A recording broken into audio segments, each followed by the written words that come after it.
So మావా glasses ఎందుకు పెట్టినా అంటే ఎఫెక్ట్ కోసం. ఈరోజు రోస్ట్ వద్దులే, మనకి గ్లాసెస్ ఎందుకు. మూవీ ఇలా ఉంటది, ఇలా ఉంటే బాగుండు, ఇలా ఉండాలి, ఇలా చేయండి అవన్నీ ఎందుకు చెప్తావురా నువ్వు? ఇలా ఉంటది ఎవడడిగారా నిన్ను? అంటే ఒకప్పుడు సినిమా రిలీజ్ అయిన తర్వాత సినిమా రివ్యూలని మైక్లో వెళ్ళి ఆడియన్స్ని అడిగి కన్సిడర్ చేస్తుండే. ఇప్పుడు అలా కాదు, ఎవడు పడితే వాడొచ్చి సినిమా రివ్యూలు అని చెప్పి ఏది పడితే అది చెప్తున్నాడు. ఒకడేమో సినిమా రిలీజ్ కాకముందే స్టోరీ చెప్పేస్తాడు, దాన్ని కూడా లక్షల్లో మంది వెళ్ళి చూస్తారు. గొర్రెనా మట్టలు పటేలే కాండం కా నతీజ. ఎప్పుడైనా సరే సినిమాని మనం డిసైడ్ చేయలేం రిలీజ్ అయినంత వరకు. ఆ బార్బెల్ గాడు గొర్రె బిడ్డనో ఏందో నాకు తెలియదు కానీ వాడు బాగా కథలు పడుతుండు. ఎందుకురా అంటే 2 reasons. నెంబర్ 1, మనకి పురాణాలు కాన్సెప్ట్లు నామ్ నిషానా అనమాట. ఏమన్నావురా? ఏమన్నావు ఇంకోసారాను? పురాణాలు కాన్సెప్ట్లు నామ్ నిషానా అనమాట. మరి 11 నిమిషాల వీడియో పీక పని చేసేవారా? తెలియకపోతే అవగాహన లేకపోతే ఎర్రిపువా దీనమ్మ. మూవీ తీసేటోడాడు, మూవీ ఆడికి తెలుస్తుంది, వాడు వేసుకునే డ్రాయర్ సైజు వాడికి తెలుస్తుంది. నీకెందుకు రా డ్రాయర్ మీద అంతా? ఎవడి డ్రాయర్ వాడిని కొనుక్కోనివ్వు, వెళ్ళి వాడి డ్రాయర్ పొక్కలో వేలేటమాక. రాముడు కోసం తీసుకొచ్చాడు హనుమంతుడు మన సంజీవిని అని చెప్పా. అయితే వెళ్ళి నాన్ వేసిన గాడి పియ్యదీను, వాడికి తెలుసు కావాలని అలా చెప్పాడు. మరి ఒకడిని మించినా కొంచెం మరొకళ్ళు మాకు తగిలి సచ్చారు ఏంట్రా లంచుడకల్లారా. బేసిక్గా నాకు తెలీదు, తెలిసిన ఏదైనా చెప్పి నిజమైంది అనుకోండి బిస్కెట్ అయింది. సో ఈ 2 reasons వల్ల వద్దు. ఇంకా 2 reasons అని చెప్పి 3 reasons చెప్పావేంట్రా? బార్బీ షిట్టులో పుట్టిన బార్బీగా. బార్బీ ఎక్కడో షిట్టు పోతే దాని షిట్టులోంచి బ్యాక్టీరియా తీసుకొని తినుంటావురా, అందుకే ఇలా తయారయ్యావు ఎదవా. మరి లేకపోతే ఏంటి మావా? రాముడి కోసం సంజీవని తీసుకొచ్చాడంట హనుమంతుడు. ఇదొక్క రీజన్ చాలరా నువ్వు బార్బీ షిట్టులో బ్యాక్టీరియా తీసుకొని తినే నా కొడుకు అని చెప్పడానికి. ఫస్ట్ అయితే ఇనిషియల్ కూడా వచ్చింది కదండి గ్లిమ్స్ అని, అది చూసా. అప్పుడు కూడా అదే చెప్పా, ఇప్పుడు కూడా అదే పాయింట్. అరే నువ్వు అప్పుడే గ్లిమ్స్ పే రివ్యూ ఇచ్చేసావు, అయిపోయింది. మళ్ళీ అదే రివ్యూ ఇక్కడ ఎందుకు ఇస్తున్నావురా? అక్కడ చెప్పింది ఇక్కడ ఎందుకు చెప్తున్నావురా? అంటే నీ వీడియోలు ఎంత అవ్వాలనా? డైలీ సీరియల్ కదా సాగదీయు, నీ సబ్స్క్రైబర్స్ గొర్రెలు కదా చూస్తారు, నువ్వేం చెప్పినా చూస్తారు గొర్రెనాయాలు. బార్బీ షిట్టులో బ్యాక్టీరియా తినే బార్బీ. ఆ విజువల్ ఎఫెక్ట్స్, ఆ వెపన్స్ చాలా కామెడీగా ఉన్నాయన్నట్టు అనిపించింది. ఏది గ్లిమ్స్ అప్పుడు 10 months బ్యాక్ వచ్చినప్పుడు. ఆ 10 months బ్యాక్ వీళ్ళు సినిమా తీస్తున్నారు ఇలా అని చెప్పడానికి ఇచ్చారేమో.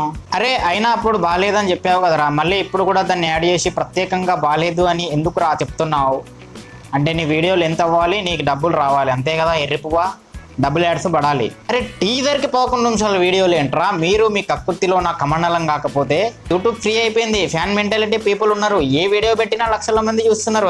సాగది సాగది సాగది. కోన్ సైడ్ లో అన్ని వీడియోస్ దొరుకుతాయో లేవో తెలియను కానీ మీ ఫీడ్ లో మాత్రం ఒక్క సినిమాకి 10 వీడియోలు దొరుకుతున్నాయిరా. అదే పని మనకి ఎర్రిపోలారా. అటు వాడు ఇట్లా చూస్తాడు కొట్టుకుంటా, ఇటు మీరు. ఒక్క వీడియోతో మనకు సరిపోదు. కోన్ సైట్లలో కూడా అన్ని పాటలు ఉండవు కదరా, మీ ఉన్నాయి అన్ని ఎర్రిపోలారా. ఒక్క సినిమాకి 10 వీడియోలు దొరుకుతున్నాయిరా. యూట్యూబ్ ని కోన్ సైట్ చేస్తున్నారు కదరా ఒక విధంగా. ధనుస్సా లేకపోతే సమ్ కైండ్ ఆఫ్ దాని ఏదో అంటారు సీక్రెట్ వెపన్. సీక్రెట్ ఏంట్రా? సీక్రెట్ అదేమైనా జిప్పులో ఉండే వెపన్ అనుకున్నావేంట్రా? సీక్రెట్ అంట సీక్రెట్ ఎర్రిపువా. బార్బీ షిట్ తిని తిని బ్రెయిన్ తొబ్బిందిరా నీకు. ఫోన్ వెబ్సైట్ చేస్తున్నావు కదరా. ఇట్లా ఇంపిషన్ చేస్తుంటారు మావా. వీడి పర్ఫార్మెన్స్ చూస్తుంటే నాకు ఎక్కడో ఇటు గొర్రెబిడ్డ తెలివితేటలు చూపిస్తున్నట్టు తేడా కొడుతుంది మావా. వీడికి ఉంటది మావా, అది కన్ఫామ్. అయితే అన్ని వీడియోలు తీస్తా, ప్రతి వీడియో తీసి కిందికెళ్ళి రాడ్ మరి లేకపోతే ఏంటి మావా? ఈ నా కొడుకు తెలుగు సినిమా మెథాలజీ గాడ్కి సంబంధించిన సినిమాలంటే అంత చులకనైపోయాయా? ఓం బూమ్ బుష్ అంట లవడాగాడు బైరే గుంజితే మళ్ళీ రైట్ ముక్కులోంచి లెఫ్ట్ చెవులోంచి బ్లడ్ వెళ్ళాలి నా కొడుకు. పేరేదో ఉంటది, సరే కింద కామెంట్లు రాయండి. అదేదో ఆయుధం ఉంటది చెప్పాడు కదరా సీక్రెట్ ఆయుధం అని, నోట్లో పెట్టండి అది. వాల్తేర్ వీరల బోట్ సీన్ ఎలా ఉంటుంది అలా అనిపిస్తుంది కొంచెం. మరి వర్స్ట్ కంపారిజన్ కనిపించినా కూడా. మరి వర్స్ట్ కంపారిజన్ అని చెప్పి కంపారిజన్ ఎందుకు చేస్తున్నావురా నువ్వు? దిశ పార్టీ వై మ్యాన్ వై యాక్టింగా హైపా ఏం చూస్తారయ్యా? ఇంకేం చూస్తారా? అవే చూస్తారు పొంగులు. నేను కూడా అవే చూస్తా. నేను చెప్పనా, ఇటలీలో సాంగ్ ఉందంట బికినీ కోసమా, అంటే నాకు అర్థం కావట్లేదు మరి ఇటలీలో సాగినట్టబ్బా ఈ సినిమా. ఇటలీలో బికినీ కోసం సాంగ్, ఆ సాంగ్ అయితే ఉండకపోనిరా, అప్పుడు చెప్తా నీ సంగతి. అయినా మీరుంది సినిమా రివ్యూలు ఇవ్వడానికి రా, అక్కడ ఇక్కడ విన్న ఫేక్ న్యూస్లు రూమర్స్ వచ్చి చెప్పడానికి కాదు. రీసెర్చ్ చేయకుండా రాముడి కోసం సంజీవని పర్వతం హనుమంతుడు తెచ్చాడన్నప్పుడే అర్థం చేసుకోవాలి నీ బ్రెయిన్ ఎక్కడుందో, నీ రివ్యూలు ఎక్కడ ఉంటాయో, మొగ్గలో ఉందని. లాగి సాగదీసి అంత పార్ట్ 2లో దేఖలేంగే, పార్ట్ 3లో దేఖలేంగే అనుకుంటే మాత్రం నాకు కొంచెం ఫ్రస్ట్రేషన్ వస్తుంది అనమాట. వాళ్ళు ల్యాగ్ చేస్తున్నారు సీరియల్ లాగా అంటే ఓకే, మరి నువ్వు చేసేది ఏంట్రా? పాత గ్లింప్స్ పే రివ్యూ ఇచ్చావు కదా, మళ్ళీ దాని రివ్యూ కూడా తీసుకొచ్చి ఈ రివ్యూలో ఇస్తున్నావు. మరి నీ రివ్యూలో కూడా ల్యాగ్ ఉంది కదరా, వాళ్ళ సినిమాలో ల్యాగ్ ఉంటే నీ రివ్యూలో కూడా ల్యాగ్ ఉంది. దీనమ్మా మూవీ తీసేటోడు ఆడు, మూవీ ఆడికి తెలుస్తుంది, వాడు వేసుకునే డ్రాయర్ సైజు వాడికి తెలుస్తుంది, నీకెందుకు రా డ్రాయర్ మీద అంతా? తప్పలేదు బ్రో, డబ్బు కోసం. టికెట్ ప్రైస్లు రావడం మరి అన్యాయం అయిపోతుంది. హై బడ్జెట్ సినిమాలు వస్తున్నాయి అంటుంటే నా గుడలు గుబేలు అవుతుంది. ఈ అమ్మ వీళ్ళ బడ్జెట్ లేవు కానీ వీళ్ళ బడ్జెట్లో టికెట్ రేట్లు పెరిగేటట్టున్నాయి. అంటే అబ్రాడ్ కథ డబ్బు విలువ బాగా తెలిసి ఉంటది, సంజీవని కథ తెలియకపోయినా డబ్బు విలువ బాగా తెలిసి ఉంటది, అందుకే మాట్లాడుతున్నాడు వీడు దొంగనా. నేను 8 years ఉంటుంటాను ఇక్కడ. $35 అండి సినిమా తెచ్చి 35 సినిమా తెచ్చి 30 రాజమౌళి గారి సినిమా $50 అయింది. నా లైఫ్ టైమ్ లో $100 టికెట్ నేను చూస్తా. సినిమా ల్యాగ్ ఉంది, సినిమాలో సొల్లు ఉంది అని చెప్పి ఇంత ల్యాగ్ రివ్యూ ఇస్తావేంట్రా సొల్లు నాయాలా? అనుకునే వాళ్ళు హాలీవుడ్ మొత్తం సరిగ్గా చూడలేదు నా దృష్టిలో. ఎందుకంటే ఈ సినిమాలో క్లియర్లీ అదే నో ఫాల్ట్, అందరూ రిఫరెన్సెస్ తీసుకుంటారు, హాలీవుడ్ మైండ్ బ్లాక్ అయిపోద్ది అని అనుకుంటే మాత్రం తప్పు. మనలో మన మాట, నాగశ్విన్ సెకండ్ సినిమా రా ఇది, మరి ఆయన సెకండ్ సినిమాకే ఇంత రిస్క్ చేసి అంత బాగా తీస్తున్నాడు అని కూడా అనుకోవచ్చు కదరా. అంటే రాజమౌళి 10వ సినిమాకి ఎంత సీరియస్ గా తీసుకొని మాట్లాడాలో అంత సీరియస్ తీసుకొని మాట్లాడుతున్నాం మావా. మళ్ళీ ఏమంటున్నాడంటే రిఫరెన్స్లన్నీ హాలీవుడ్ లాగా హాలీవుడ్ నుంచి తీసుకున్నారు అంటున్నాడు. కానీ వీడికి తెలియని విషయం ఏంటంటే పురాణాల్లో వీడికి జీరో కదా. వీడికి నేను ఒక విషయం చెప్పాలనుకునేది ఏంటంటే bro, Thor, Hulk, Iron Man, Black Panther, Superman, Batman, ఇంకా చాలా మెన్లు ఉన్నాయి.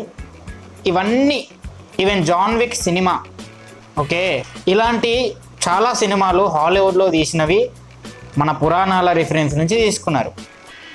ఓకే, దాంట్లో హనుమంతుడే భాగం. మొన్న వచ్చిన స్పైడర్ మ్యాన్ నోవే హోమో లేదో సంథింగ్ ఏదో సినిమా వచ్చింది, దాంట్లో హనుమంతుడి బొమ్మ కూడా వేశారు గోడ పైన. ఎందుకు వేశారు? అక్కడి నుంచే తీసుకున్నారు మావా. ఎవ్రీథింగ్ బ్రిటిష్ ఓడు నాలెడ్జ్ దింకపోయింది భారతదేశం నుంచే. కామిక్స్లో సూపర్ మ్యాన్, బ్యాట్మ్యాన్, హల్క్ నువ్వు మాట్లాడుతున్నావే ఇంగ్లీష్ సినిమాలు అని, అవి కూడా తీసుకుపోయింది మన పురాణాల నుంచే. కాకపోతే వాళ్ళ రాజకీయం వేరు, వాళ్ళ బుక్స్ వేరు, వాళ్ళ ఇంప్లిమెంటేషన్ బెటర్గా ఉంటుంది. అక్కడ టాలెంట్ ఉన్నోడికి వాల్యూ ఉంటుంది, అవకాశం ఉంటుంది. మన దగ్గర రాజకీయం ఉంటుంది. డబ్బులు పెడితే కానీ ఇక్కడ పని అవ్వదు మన దగ్గర. అదంతా ఎందుకులే కానీ పాయింట్ ఈస్ టు సింపుల్, మన దగ్గర నుంచే మింగపోయారు. కాకపోతే వాళ్ళు ఇంప్లిమెంట్ చేశారు, మనం చేయలేకపోయాం, మనం ఇగ్నోర్ చేస్తున్నాం, అంతే డిఫరెన్స్. మన కల్చర్ని మనం దొక్కుకుంటున్నాం, వాళ్ళ కల్చర్ని ఫాలో అవుతున్నాం. వాళ్ళు మన కల్చర్ నుంచి అన్నీ తీసుకొని హిట్లు కొట్టుకున్నారు. అండ్ ఈ సినిమా గురించి ఎవడు పడితే వాడు వచ్చి రివ్యూలు ఇస్తున్నాడు, వ్యూస్ కొట్టుకుంటున్నారు, డబ్బులు చేసుకుంటున్నారు. ఇక్కడ ఎర్రి పువ్వులు ఎవర్రా అంటే ఇక ఫ్యాన్స్. అందుకే ఫ్యాన్ మెంటాలిటీ అనేది ఘోరం భయ్యా. గొర్రెలు కాపర్లు ఉంటారు, గొర్రెలు ఉంటుంది, రెండే ఉంటారు. ఇలాగే నడుస్తుంది ప్రపంచం అంతా. మళ్ళీ వీడిని సీరియస్ గా తీసుకొని విశ్వక్సేన్ అన్న స్టోరీ పెడతాడంట, మెన్షన్ చేస్తాడంట, ట్వీట్ చేస్తాడంట. మళ్ళీ వీడు దాన్ని కూడా రీట్వీట్ చేసి రీస్టోరీ పెడతాడంట. ఆ మహిదర్ వైబ్స్ గాడిని అయితే ఇక అంటే సొల్లుకు బోరు కొడితే నీ పక్కలో వచ్చి పడుకుంటదేమోరా, సొల్లుకి బోరు కొడితే నీతోనే టైం స్పెండ్ చేస్తుంది అనుకుంటా. సొల్లుకి మూడు వస్తే ఈడు పక్కలోనే పడుకుంటది. వీడినైతే కనిపిస్తే పక్కా వీని దగ్గరికి వెళ్ళి సొల్లు అని అరిచి వీడియో తీస్తా, కన్ఫర్మ్ చెప్తున్నా. వీడు కనిపిస్తే చాలు సొల్లు సొల్లు అని వరవండి. ప్రతి వీడియోకి టీజర్కి 8 minutes వీడియో, రివ్యూకి 20-30 minutes వీడియో. ముందే స్టోరీలు అల్లేస్తారు వీళ్ళు, ముందే స్టోరీలు చెప్పేస్తారు వీళ్ళు. చెయ్యాలంటే నెలలు రోస్ట్ చేయొచ్చు వీళ్ళని, నెలలు. అంత సొల్లుగా వీళ్ళు, అంత సోదిగా వీళ్ళు, అంత ల్యాగ్ నా కొడుకులు వీళ్ళు. సినిమాలో ల్యాగ్ ఉంటుంది అంటారు మళ్ళీ వీళ్ళు. రివ్యూలో ఉండేది పెద్ద ల్యాగ్, ఈడు రివ్యూలో అయితే ఇంకా పెద్ద ల్యాగ్. మళ్ళీ మన బోండమ్మ రివ్యూ కూడా చూసేద్దాం. ఆ రియాక్ట్ కూడా మా ఆడియన్స్ కోసం అవుతున్నాం. మా ఆడియన్స్ ఫ్యాన్స్ కాదు, కష్టపడ్డ డబ్బులు పెట్టి టికెట్ కొనేవాళ్ళు. మీ ఆడియన్స్ ఫ్యాన్స్ కాదా? అరే వాళ్ళు ఫ్యాన్సే కాకపోతే మిమ్మల్ని సబ్స్క్రైబ్ చేసుకోర్రా మీరు పెట్టే సొల్లుకి. వాళ్ళు మా ఆడియన్స్. సో ఇది మీరు గమనించాలని విజ్ఞప్తి, కోరిక. మీ ఆడియన్స్ అయినా ఎవరి ఆడియన్స్ అయినా సరే సినిమా రివ్యూని రివ్యూలాగా ఇవ్వండి. సొల్లు ల్యాగ్ లేకుండా రివ్యూలు ఇవ్వండి. 2 నిమిషాల్లో సినిమా రివ్యూ ఇవ్వచ్చు, టీజర్ రివ్యూ 1 నిమిషంలో ఇవ్వచ్చు, అలా ఇవ్వండి. అంతేగాని ల్యాగులు మింగి సినిమా ఇలా ఉంటది అలా ఉంటదని. సినిమా రిలీజ్ కాకముందే హిట్ ఫ్లాప్ టీజర్ ని చూసి ట్రైలర్ ని చూసి కన్సిడర్ చేసి చెప్పకండి. సచిన్ టెండూల్కర్ ఏ ఓవర్ లో ఏ బాల్ కి ఏ షాట్ కొట్టాలో కూడా చెప్పేసి ఉంటాడు. మీ ఆడియన్స్ అయినంత మాత్రాన మీ ఆడియన్స్ ని రాంగ్ గా పోర్ట్రే చేయకండి, డైల్యూట్ చేయకండి, పొల్యూట్ చేయకండి వాళ్ళ బ్రెయిన్స్ ని. ఇప్పుడు బరాక్ ఒబామాకు కూడా అంత సీన్ లేదని ఈజీగా తేల్చి పారేస్తుంటాడు. ఇక్కడనే మనకి భైరవ అంటే ప్రభాస్ సీన్ లోకి ఎంటర్ అవుతాడు. ఎందుకంటే ప్రభాస్ కి డబ్బులు కావాలి అండ్ దీపికను పట్టుకొని కమల్ హాసన్ కి డబ్బులు వస్తాయి. అండ్ ఆ డబ్బులు మనం కాంప్లెక్స్ వెళ్ళాలి అనేది ప్లాన్. ఎందుకంటే కాంప్లెక్స్ లో అరే సొల్లుతో కాపురం చేస్తున్నావేంట్రా, ఏది పడితే అది వాగుతున్నావు ఎదవా. అరే ఏంట్రా మీరు సినిమా చూడక ముందే సినిమా రివ్యూలు ఇచ్చేస్తారు. అయినా మీరేంట్రా మనిషి జాతకం చెప్పినట్టు సినిమా జాతకం చెప్తారు. ఏమంటారు ఆస్ట్రాలజీ చదివారేంట్రా, ఏదో సినిమాలజీ చదివినట్టు ఒక్క సినిమా తీయలేదు మళ్ళీ మీరు. సో నేనే మాస్ డైలాగులు అడుగుతలేను, ఇమోషనల్ డైలాగులు అన్నీ తగలాలి కదా, 1 2 3 ఏదో ఒకటి. అయినా 100 సినిమాలు తీసినట్టు సినిమా రివ్యూలు ఇవ్వడంలో పిహెచ్డి చేసినట్టు ఆ రివ్యూలు ఏంట్రా మీరు మీ ఓవర్ యాక్షన్ కాకపోతే.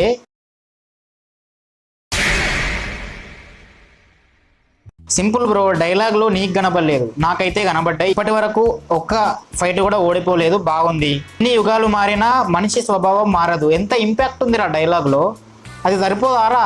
నీకు కనబడలేదు డైలాగులు, ఎర్రిపువ్వా. మీరు ప్రపంచంలో ఏ గొప్ప సినిమా తీసుకోండి, డైలాగులు తగలాలి, అప్పుడే సినిమా నిలబడుతుంది. నేను చెప్తాను చూడు, నీకు ఒకటే సినిమా చెప్తా, జాన్ విక్. డైలాగులు ఎక్కడున్నాయి? అక్కడ ఇక్కడ ఒక 3-4 డైలాగులు ఉంటాయి సినిమాలో, మొత్తం ఫైట్లే ఉంటాయి.